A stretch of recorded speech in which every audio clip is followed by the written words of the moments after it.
Como en el seminario que tenemos, yo estoy haciendo una participación muy activa. Entonces, él, quería entender un poco lo que yo estaba diciendo y volvió a leer qué significa pensar desde América Latina y hacia la descolonización. Y quedó bien entusiasmado. Y por eso me llamó, dije, no, o sea, yo hablo de la crítica de la modernidad, ¿no? Pero nunca me cayó el 20 hasta ahora, gracias a la persistente crítica de la modernidad. O sea, ahora sí la veo sentido, que ya es prácticamente insulso criticar al capitalismo, porque eso es cuestión de sentido común ahorita, criticar al capitalismo. Pero nadie critica la modernidad. Entonces dice, todo tu libro, que significa pensar desde América Latina, ese es el objetivo.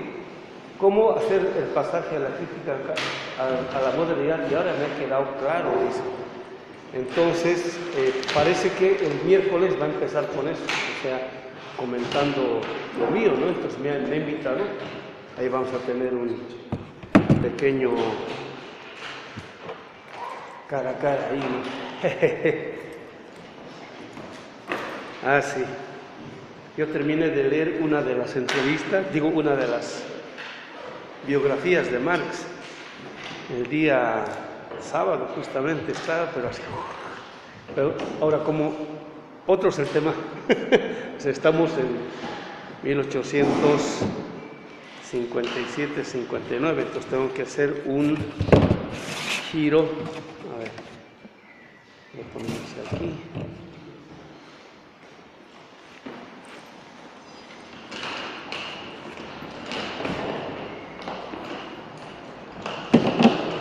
Y así, ahora sí. Entonces, esta semana hemos puesto en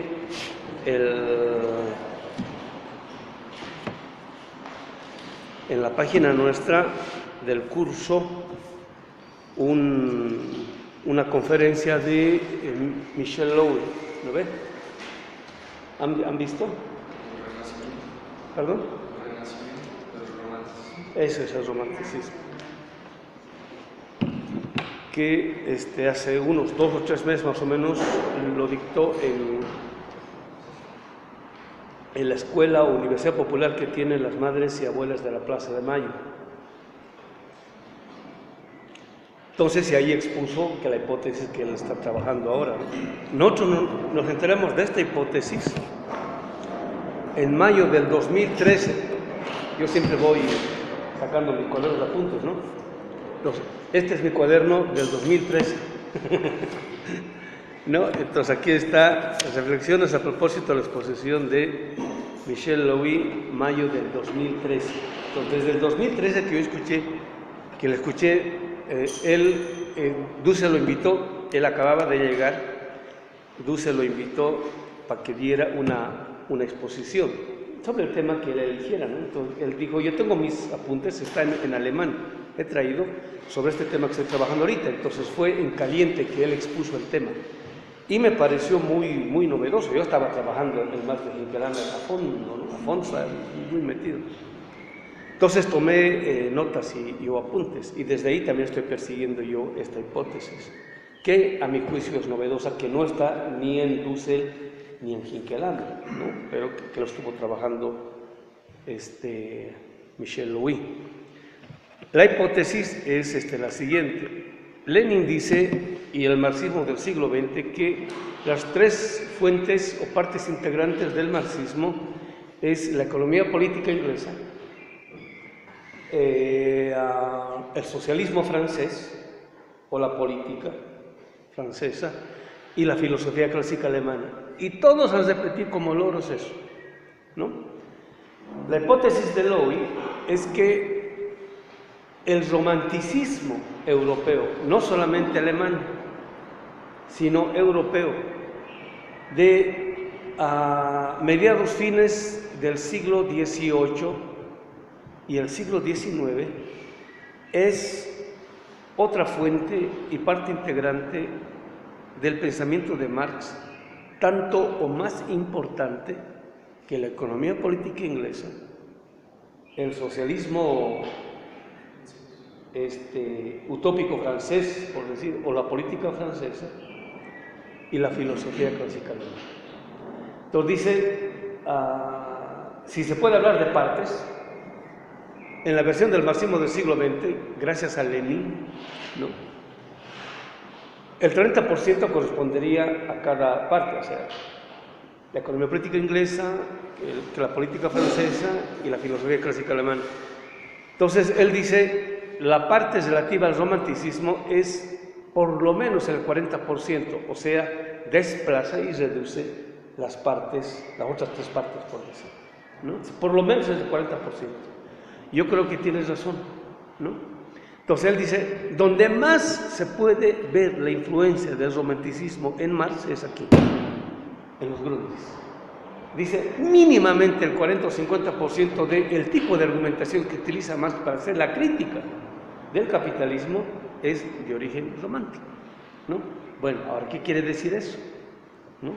Porque hoy el romanticismo, o la palabra romántico, se ha convertido en algo negativo, ¿no?, en oposición a realista o a científico, por decir, o a racional, ¿no? Entonces, hoy no tiene el contenido que tenía cuando se dio la discusión, ¿no? Entonces, por eso es bueno aclarar, para ver en qué medida esta hipótesis del Lowy está o no presente. O sea, porque nosotros estamos haciendo el marco gracias al cual vamos a poder entender de mejor modo lo que está desarrollado en los Grundrisse y en los manuscritos del 61-63, los manuscritos del 63-65 y la cuarta redacción, que en este caso es el Capital, ¿no es cierto? Entonces, vamos a ver en qué medida eso se sigue sosteniendo. Entonces, bueno, yo he estado revisando otra bibliografía al respecto, por ejemplo, la de Isaiah Berlin. Tiene un libro sobre el romanticismo, se llama algo así como Las fuentes del romanticismo, algo así. También tiene Safransky, un libro sobre el romanticismo, ¿no?, que amplían la cosa que es. Entonces, la hipótesis de ellos es de que una de las discusiones más importantes que se dio durante el siglo XIX y que han permeado casi todo en el siglo XX en el pensamiento es justamente el romanticismo. Pero ahora ya no aparece como romanticismo, ¿no?, sino inclusive aparece en su versión opuesta y o contraria, pero digamos el núcleo del cual surge es el romanticismo. Bueno, ¿qué es aquello que quería decir el romanticismo? O sea, ¿cómo ha surgido el romanticismo?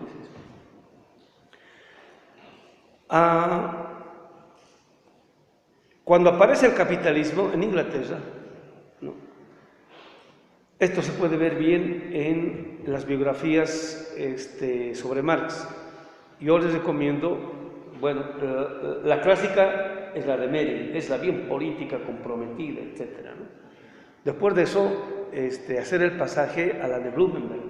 Es más cortita, ¿no?, más sintética, por decir, pero así bien panorámica. Y después de eso, la de Francis Huyn, esa hoja que estaba manejando, que es bien periodística y también es bastante panorámica y es más intimista. O sea, se mete así a problemas muy personales, digamos, ¿no?, de Marx, que permite entender a uno la subjetividad que está detrás de lo que él está escribiendo. Y finalmente la de el último, Faberberg, algo así apellida, ese es más histórico político, donde da otro tipo de perspectiva. Entonces, ahí hay muchos pasajes que ilustran de mejor modo lo que está queriendo expresarse en la discusión relativa al romanticismo. Por ejemplo, en Francia, el tipo de lenguaje que se utiliza habitual y cotidianamente para referirse a las cosas es bien político-estético, por ejemplo, ¿no? Entonces, uno cruza el Canal de la Mancha, ¿no?, y está en otro mundo, literal, porque el lenguaje que se utiliza, inclusive en el mundo de la vida cotidiana, es bien científico-tecnológico. ¿No? Es un horizonte cultural que está produciendo un tipo de producción y reproducción que se traduce en una visión del mundo. Y lo mismo cuando uno pasa, digamos, a Alemania, ¿no? En Alemania la discusión es, digamos, estético-filosófica, religiosa, por decir, ¿no? Porque en la Revolución Francesa prácticamente han erradicado el pensamiento religioso y teológico, ¿no? En Inglaterra igual, está, digamos, el sentido común se ha vuelto bien científico, tecnológico y así sucesivamente.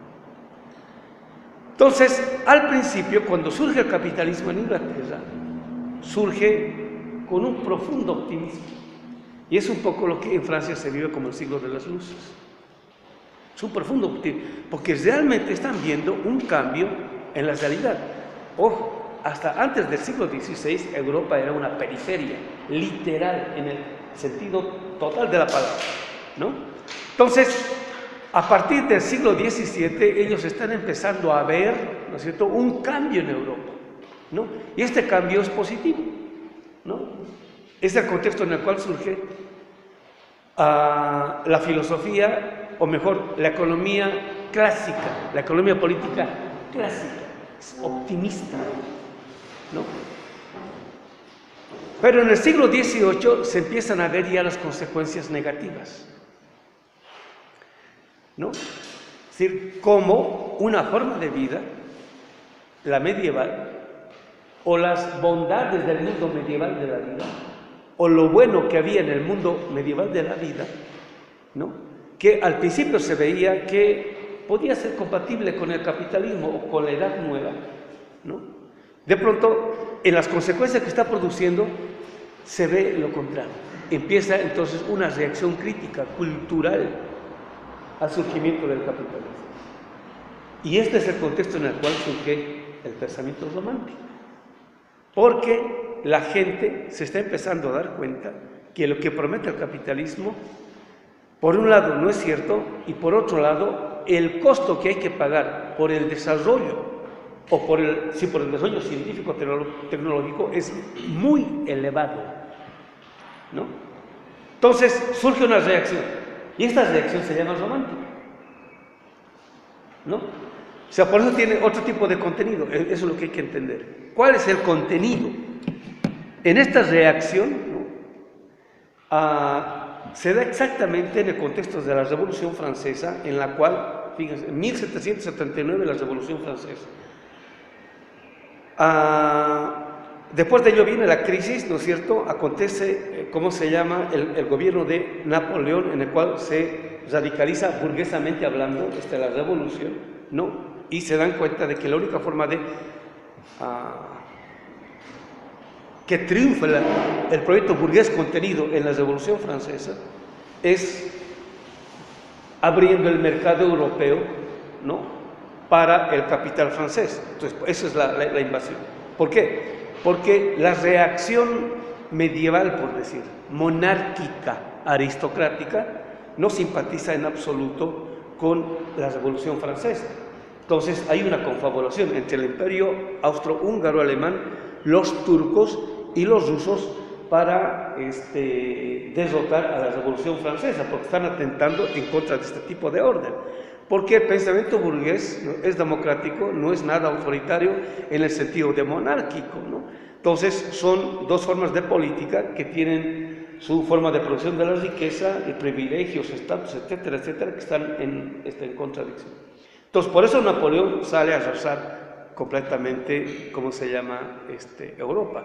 Y ahí difunde su horizonte valórico, su propia visión de la realidad. Y ahí se da una discusión muy interesante al respecto de ¿qué es mejor, la libertad de los antiguos o la libertad de los modernos?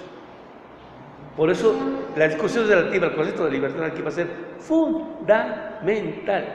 No, nosotros manejamos el concepto de libertad que ha producido la burguesía moderna, europeo, occidental, que es profundamente liberal, ¿no? Y ahí es donde aparece la oposición literal entre individualidad y comunidad, ¿no?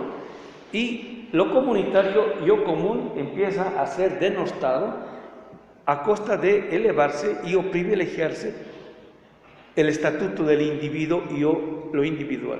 Y cuando se da esto, de por medio aparece la naturaleza, que está íntimamente ligado a lo común y o, ¿cómo se llama?, lo comunitario, que tiene que ver con la percepción que tenía el mundo medieval, no solamente de la naturaleza, sino de la realidad. Entonces aparece como una oposición que hay que superar, ¿no? Y junto con todo su horizonte valórico, ¿no? Junto con todo su horizonte valórico. Entonces, ¿qué dicen los románticos? ¿No? Dice Lowe, dice Safransky, dice Isaiah Berlin.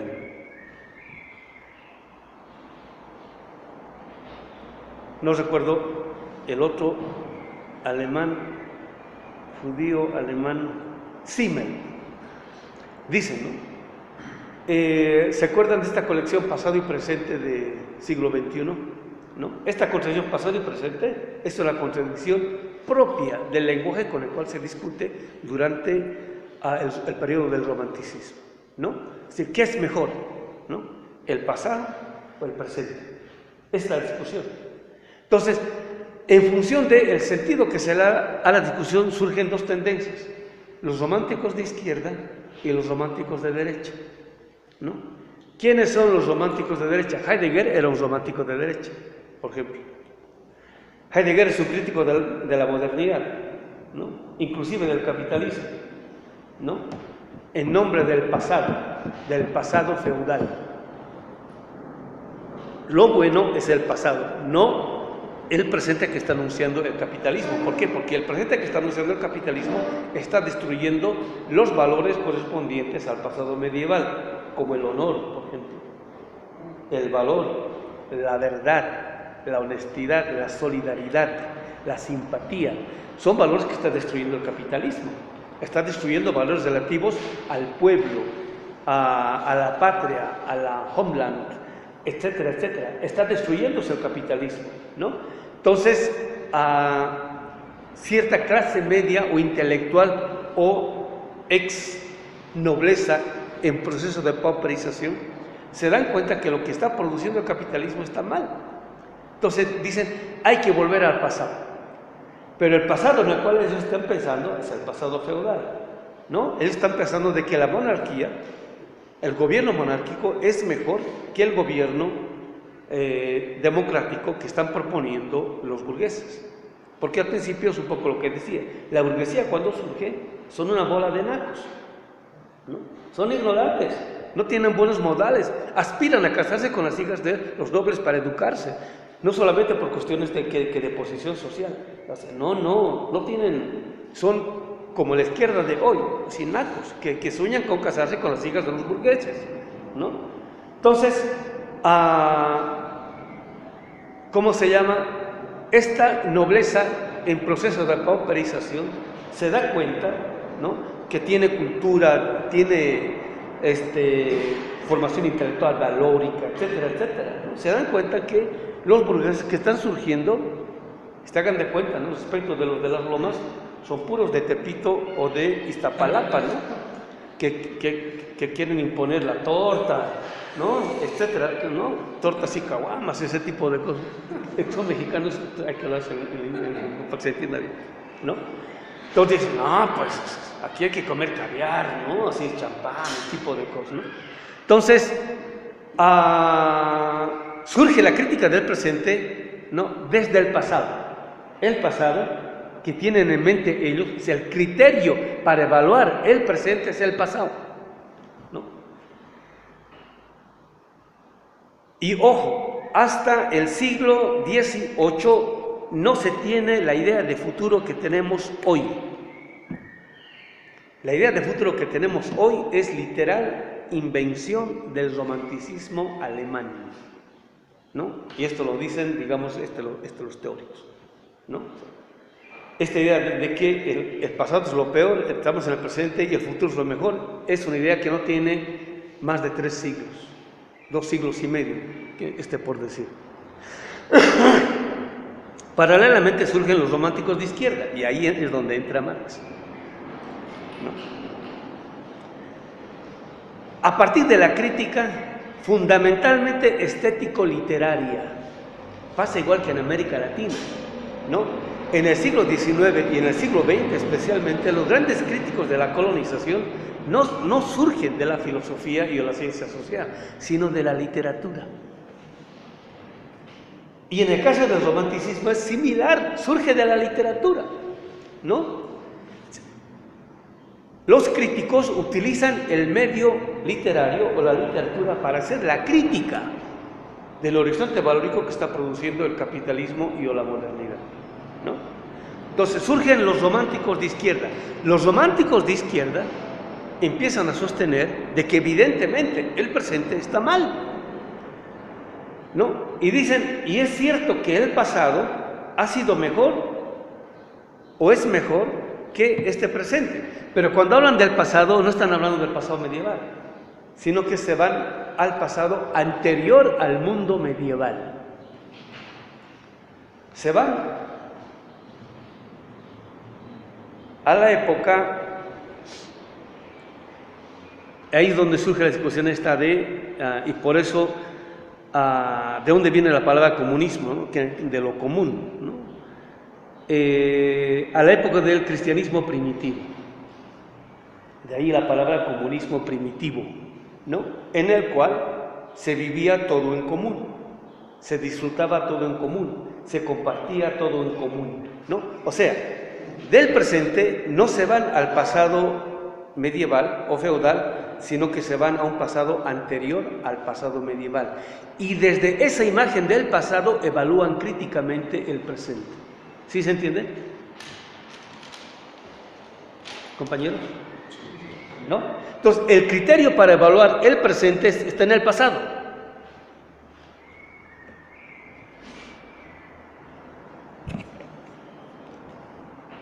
Marx se apropia de esta crítica, ¿no?, para hacer una crítica del presente a partir de este tipo de pasado que está siendo tomado como fuente de inspiración de los románticos de izquierda, ¿no?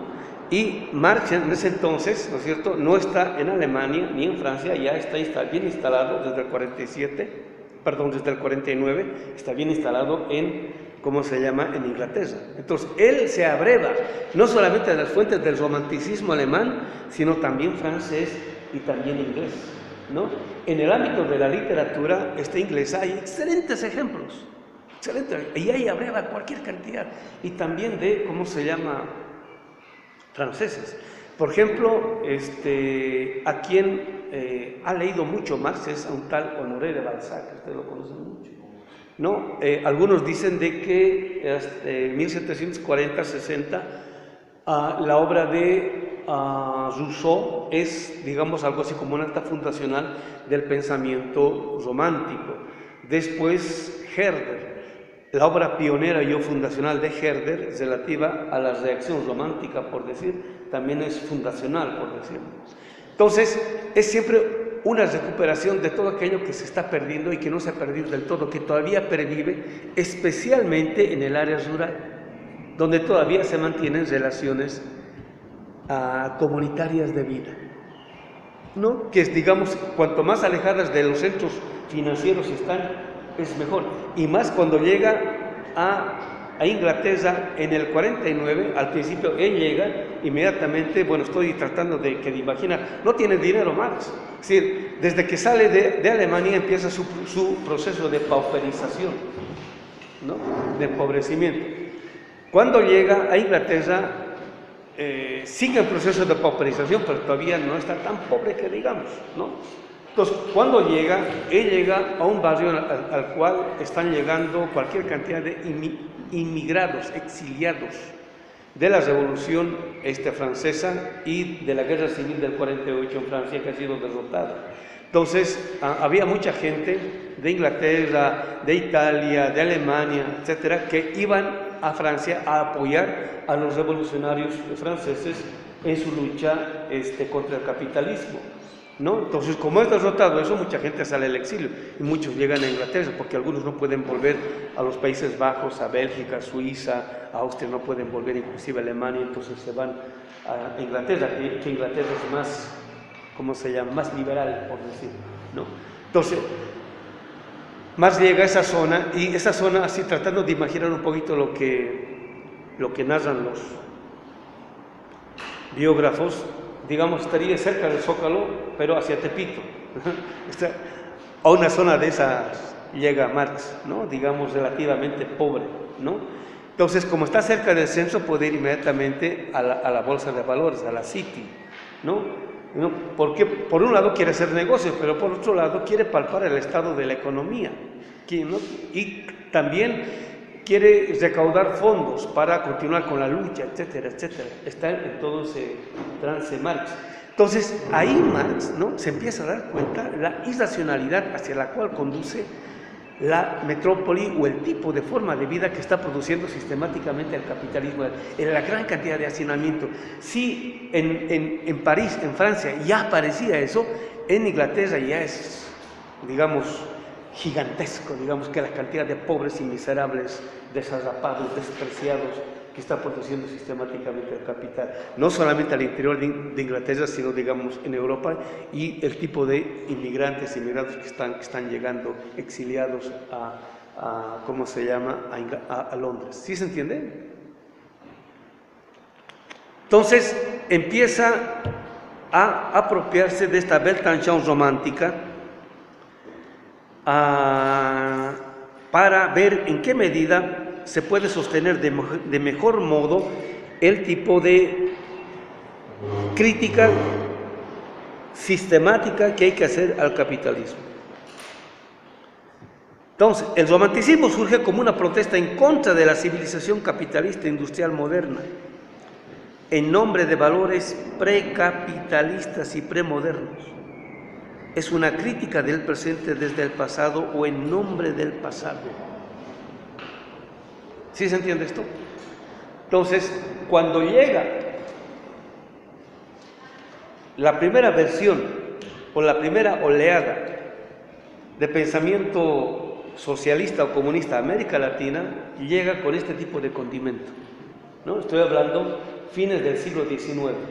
Por eso es que en América Latina lo primero que irrumpen son partidos anarquistas.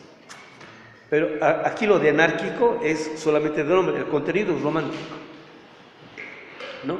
Entonces, producto de todo eso, de esa vertiente, de esa beta, sería Mariátegui. O sea, Mariátegui no cae del cielo, es producto de una vertiente y corriente.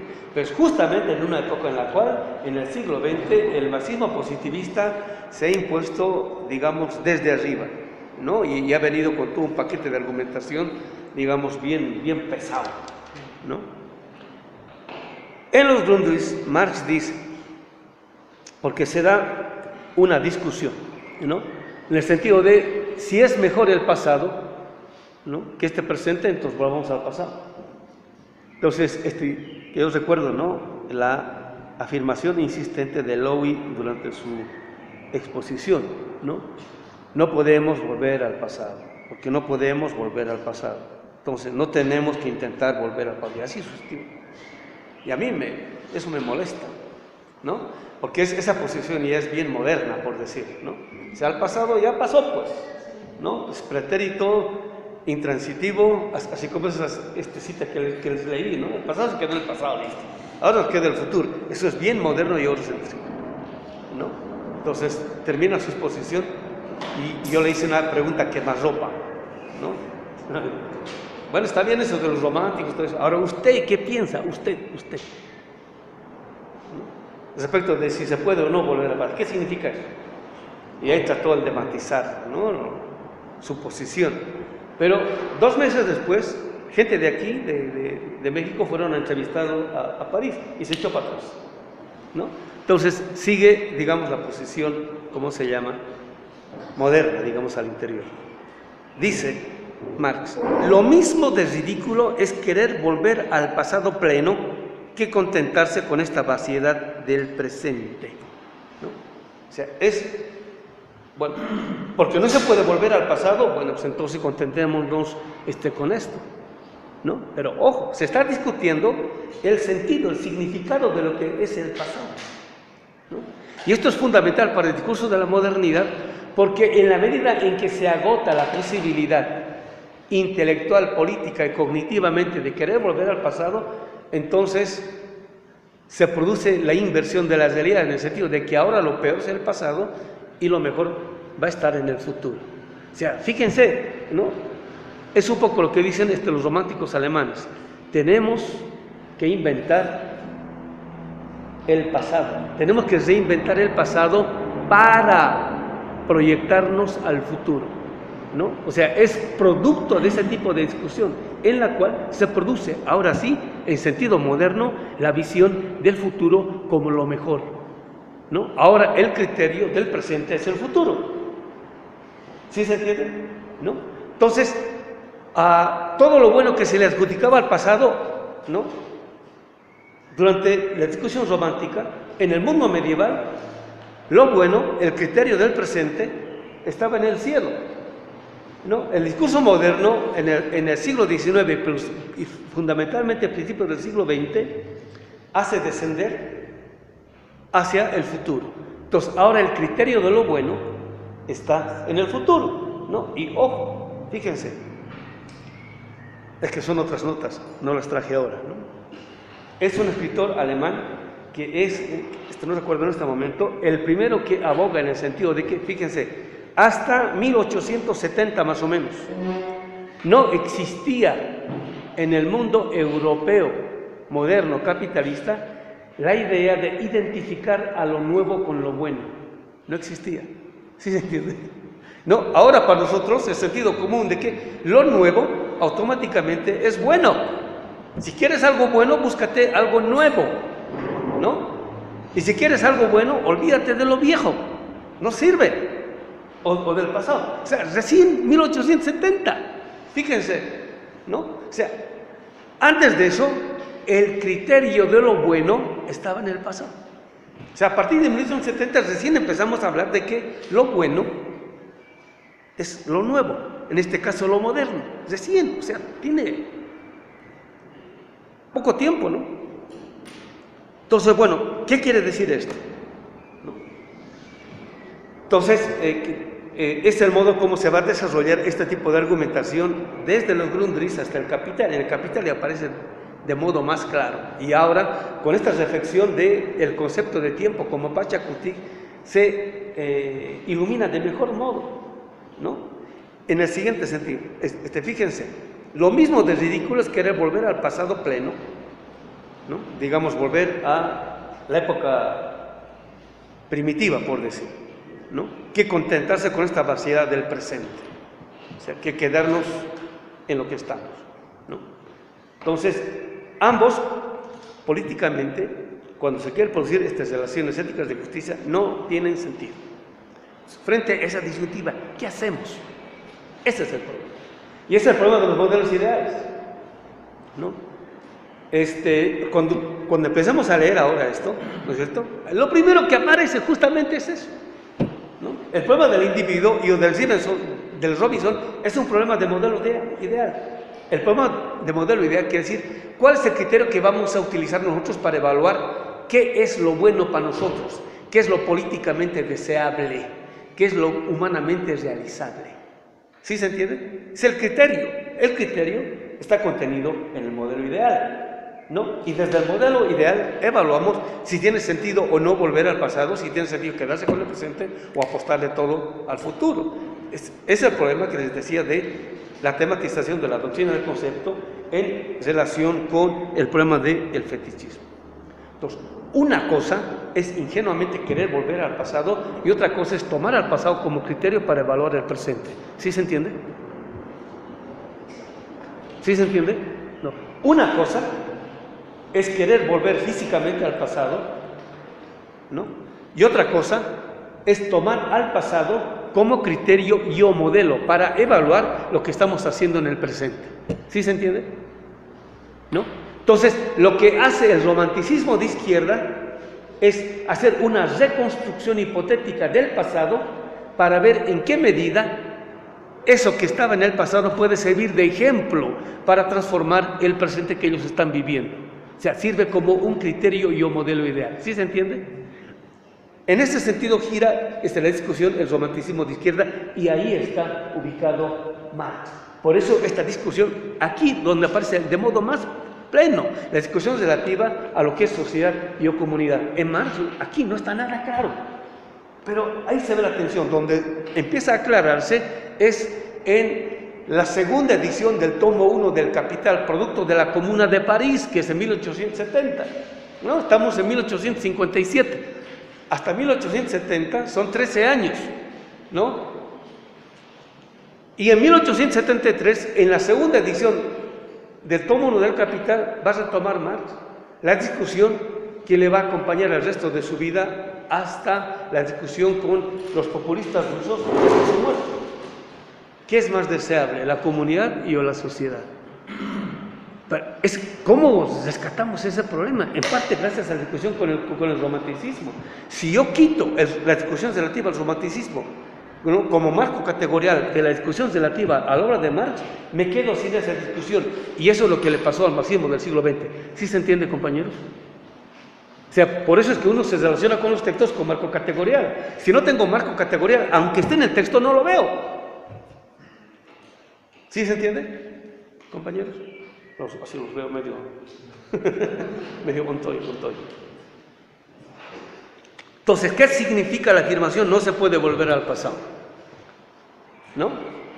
No se puede volver al pasado, es una afirmación mal planteada. Podemos volver al pasado, ya está mal planteada la pregunta, ¿no? Cuando está mal planteada la pregunta, no hay respuesta que ayude a iluminar el problema.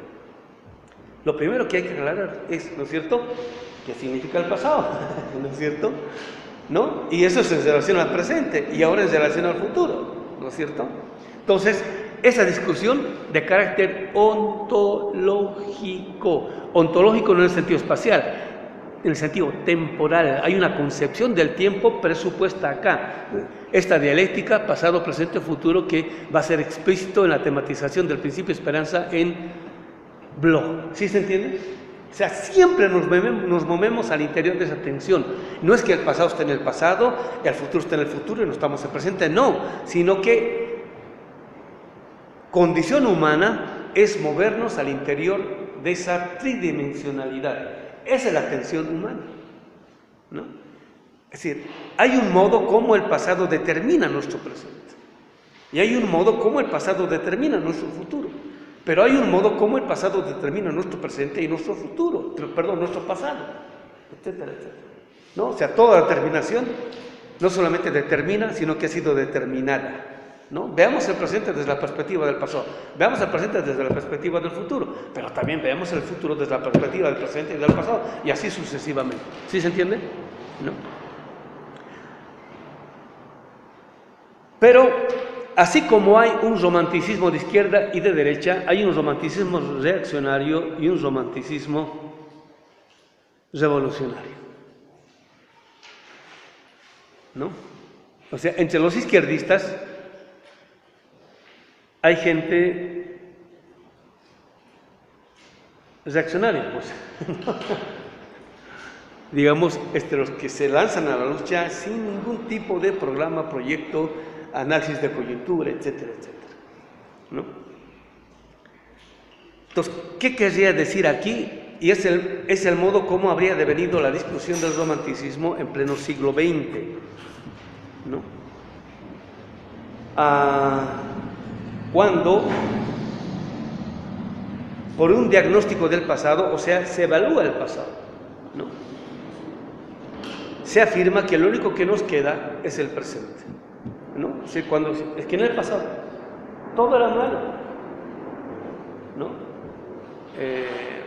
Éramos precapitalistas, premodernos, preindustriales, precientíficos, preracionales y así sucesivamente. Y hay argumentación para sostener eso, ¿no? Entonces, lo único que queda es el presente. El futuro no sabemos, ¿no? ¿Qué será? ¿No? Que mañana pueden soltar la bomba atómica o puede colapsar el planeta, etcétera, etcétera, ¿no? El romanticismo revolucionario, ¿no?, consistiría en cuestionar no solamente al presente que ha producido el capitalismo, sino también al futuro que anuncia este. Sería la vuelta de timón propugnada por Walter Benjamin, ¿no? O sea, cuestiona no solamente al presente, sino al futuro que anuncia este presente, tomando como criterio no cualquier pasado. O sea, no hay un pasado, hay muchos pasados, ¿no? Tomando el pasado en el cual la humanidad ha producido lo mejor, gracias a lo cual existe vida hoy, que es el momento constitutivo de las grandes culturas y civilizaciones. porque toda civilización en sí misma no ha producido puras cosas buenas, también ha producido su momento degenerativo, ¿no? O entrópico, por decir. Pero en los grandes momentos constitutivos ha producido grandes aportes gracias a los cuales, y por eso dice Marx acá, no existe una sola producción humana que no contenga trabajo vivo acumulado, ¿no? Y no temporalmente en el sentido de cuántas horas de trabajo están acumuladas en tal o cual tipo de producción, sino, dice, vida humana en el sentido de desde el principio. O sea, detrás de cualquier determinante que nosotros tenemos, de lo cual disfrutamos hoy, hay trabajo, tiempo de vida pretérito, y esto en última instancia es a la vida de la humanidad. No existe nada, gracias a lo cual existe este presente y el sentido. Dice, ¿cómo se llama? Lowy, de que la mitad del tipo de argumentación que utiliza Marx en La miseria de la filosofía, la crítica a Proudhon, es completamente romántica. Y es un texto anterior a los Grundrisse, ¿no? Y, bueno, fruto, esto es lo fundamental para nosotros, fruto de la discusión relativa al romanticismo, en el presente europeo o moderno surge la preocupación no solamente existencial humana, sino también científica respecto de, bueno, entonces, ¿qué es esto del pasado? Entonces, el primer producto es esta ciencia llamada antropología, ¿no? Entonces, históricamente, cuando surge la antropología como una reflexión con intencionalidad científica para evaluar el presente desde la perspectiva del pasado, ¿no? Cuando surge, la visión que tiene la antropología del pasado es positiva. El pasado fue mejor, pero al tipo de pasado comunitario, ¿no? Del cual todavía Marx ha abrevado, ¿no? Porque la forma de vida o las formas de vidas germánicos, teutónicas, etcétera, en el siglo XIX todavía seguían vivas en varias comunidades alemanas. De hecho, el pensamiento de Heidegger está fuertemente influenciado por este tipo de visión, ¿no? Que es una reacción del campo en contra de la ciudad. Y todo el horizonte de su pensamiento, ¿cómo se llama? Filosófico, está influenciado telúricamente de modo profundo. Por eso ha pegado mucho en América Latina, ¿no? Entonces, quien capta eso se puede dar cuenta de hacia dónde va, ¿no? ¿Cómo se llama? El pensamiento de Heidegger. Pues es una reacción romántica en parte, ¿no? Entonces, cuando surge la antropología, en medio de toda esta discusión, tiene una visión positiva del pasado. Cuando se hace la transición del siglo XIX al siglo XX, cambia de posición. Dice que es cuando se desarrolla la sociología, como una ciencia de la sociedad moderna del presente en sentido estricto. Entonces, la antropología, de tener una visión positiva del pasado, cambia a una posición negativa del pasado. Ahora el pasado se queda en el pasado, ¿no? Y esto tiene que ver exactamente con el último Marx en esta reflexión relativa a los famosos, así entre comillas, cuadernos etnológicos de, ¿se acuerdan? Lawrence Crowther, ¿no es cierto? Son unos manuscritos del 63-65 que los encuentra, ¿no es cierto? Entonces, hasta los publica, les hace una edición, etcétera, ¿no? Entonces, ¿se acuerdan ahí? Hay una reflexión relativa, hay cuadernos de notas, apuntes que tiene más de este tipo, Morgan, ¿no? Entonces, es parte de toda discusión. Traigo esta colación porque vamos a ver más adelante cómo nos va a servir para el tema. ¿Quién es Morgan? Morgan es un abogado norteamericano, ¿no? Que vive en la costa este norteamericana, al norte, en el estado de Nueva York, ¿no? Y en ese entonces, el estado de Nueva York estaban viviendo, todavía estoy hablando a principios del siglo XIX, todavía pueblos originarios norteamericanos, ¿no? Iroqueses, Senecas, Cherokees, etc. Entonces, hay un problema ahí con las tierras comunitarias de origen, creo que es con los iroqueses o con los Cherokees. Entonces, el Estado se quiere apropiar de esas tierras. Entonces, como abogado que era, Morgan, con un grupo de cuates, prestan servicio a esta comunidad jurídica, ¿no? En contra del Estado norteamericano, ¿no? Van a juicio, todo eso, y ganan, ¿no? Entonces, los iroqueses, en señal de agradecimiento,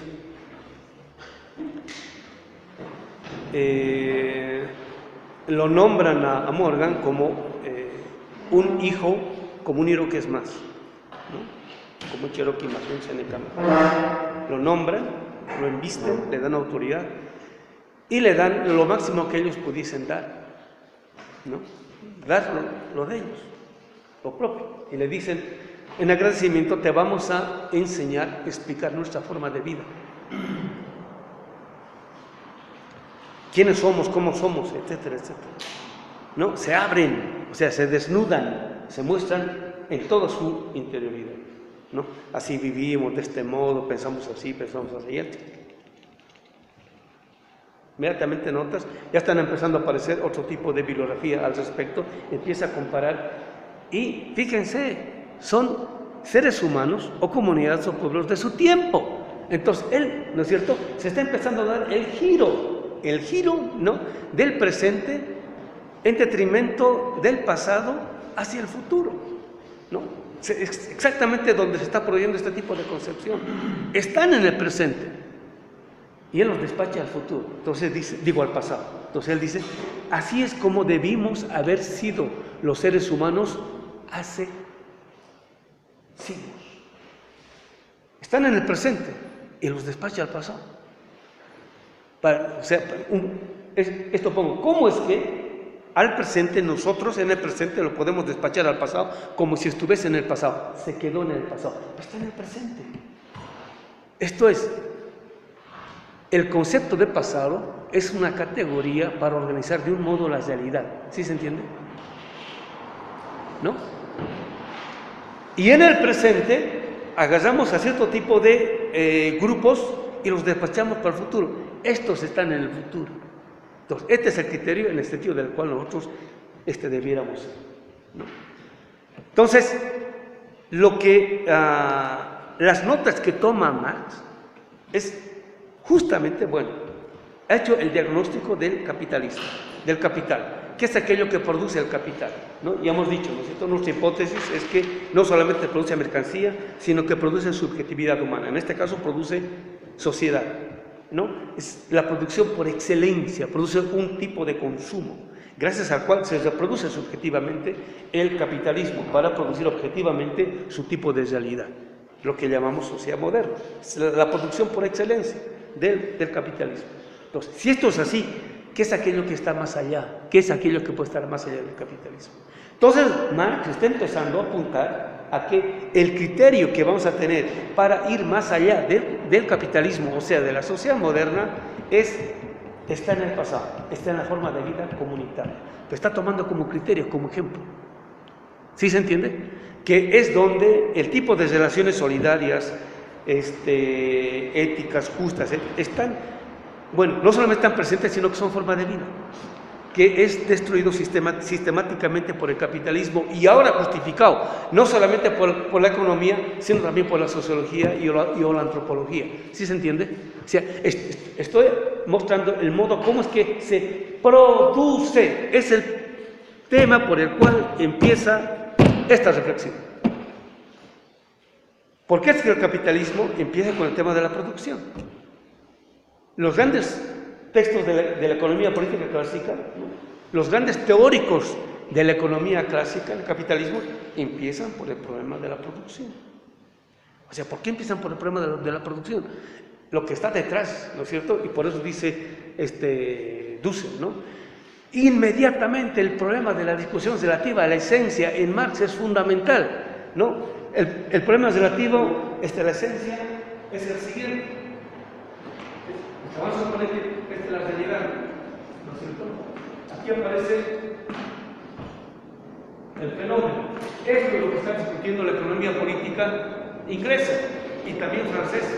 En Europa es todavía una ciencia extranjera, ¿no? Entonces, ¿qué es aquello que está presupuesto? ¿Qué es aquello que está negado? ¿Qué es aquello que está encubierto? En realidad, ¿no?, lo que se produce no es solo mercancías, o la producción de las mercancías es solamente la producción aparente.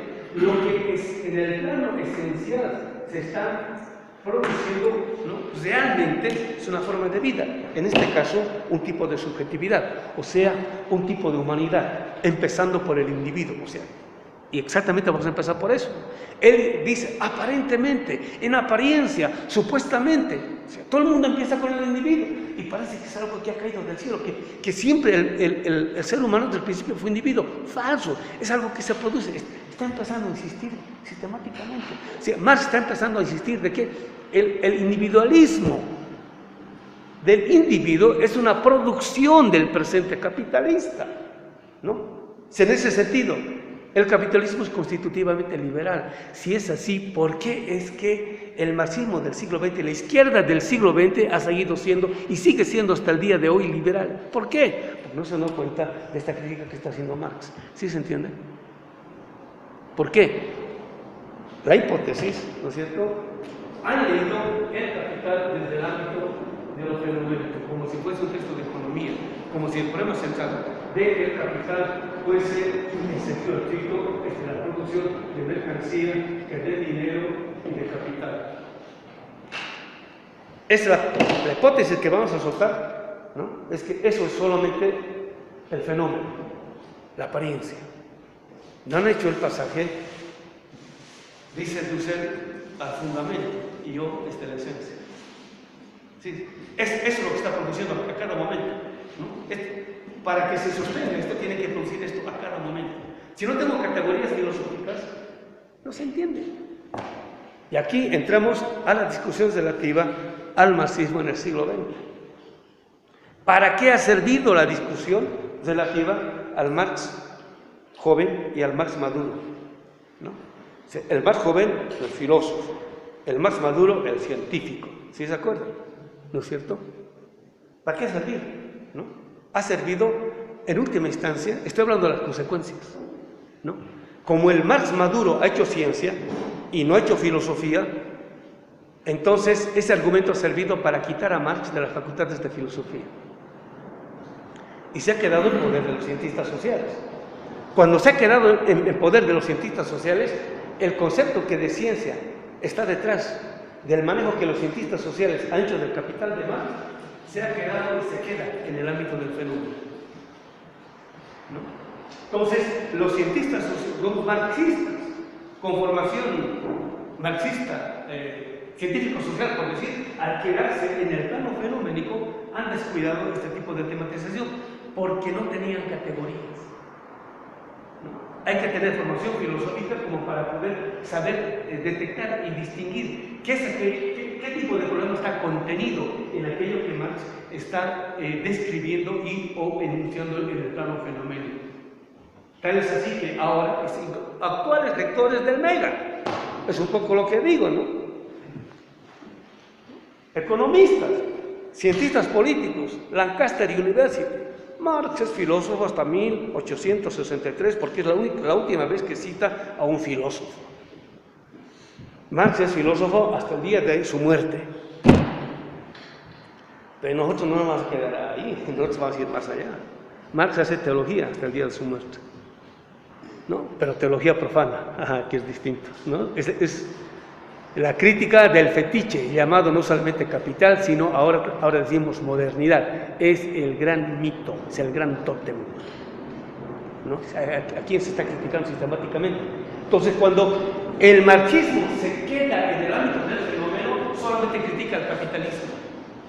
Ahora, gracias a este descenso o ascenso al ámbito filosófico, ahora le hacemos la crítica no solamente al capitalismo, que es el fenómeno, sino también a la modernidad, que es su fundamento. ¿Qué les parece?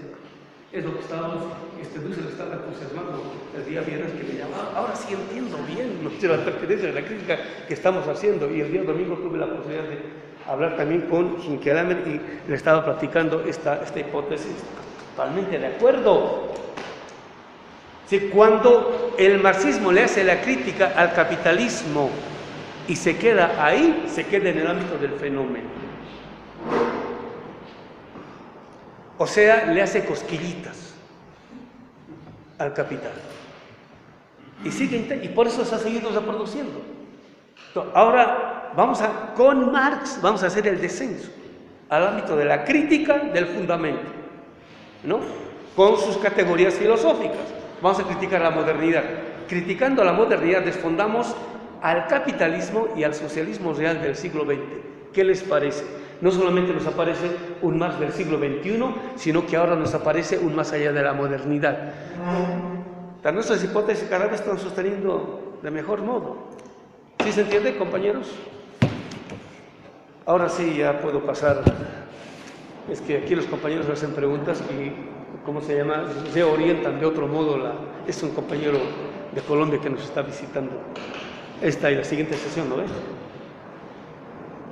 Entonces, esto es lo que tenía que exponer la sesión anterior y por eso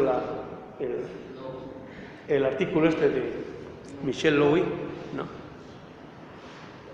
Siempre, ¿cómo se llama? Decimos de quién estamos tomando las hipótesis, ¿no? En este caso, estamos tomando de Michel Louis, ¿no?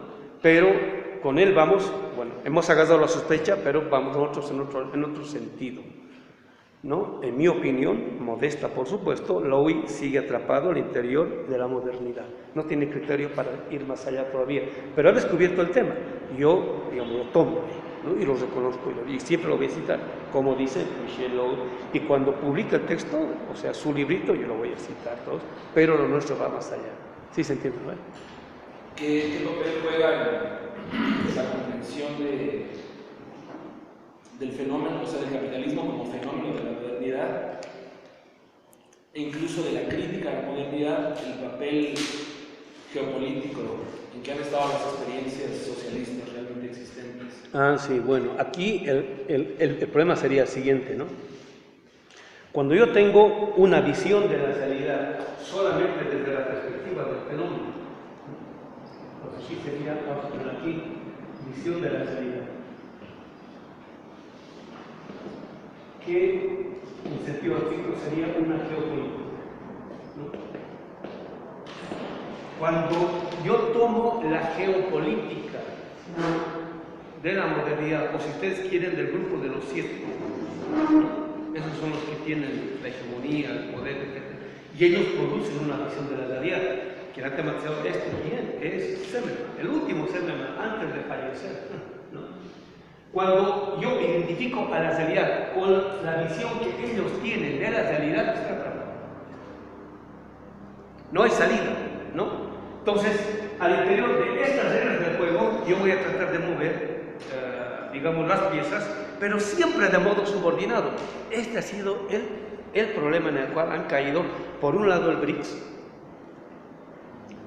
UNASUR, hasta la CELAC y hasta la...